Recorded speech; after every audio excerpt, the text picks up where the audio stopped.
So now that I've played around with some of the naming issues in my code here, showing how I can rename things. Things in black are named by me, things in blue are named by Flash. I put click handler B3, my function name is Fred. If I run this, it's going to give me an error message.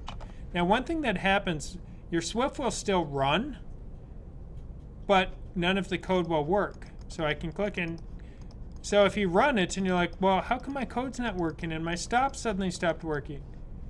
The Swift will play as if there's no code. And then you look at the bottom, you'll see in your compiler errors window, it says scene 1 layer, actions, frame 1, line 40, access of undefined property, click handler B3. So I tried to call a function, that function didn't exist, so that generated an error message.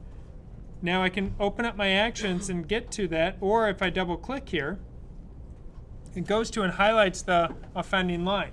The offending line here, it told me it could not, click handler B3 is undefined. If I look at my code, it's undefined.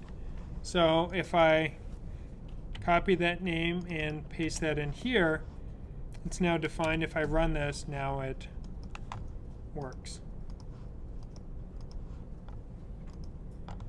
So now I have working code in my project.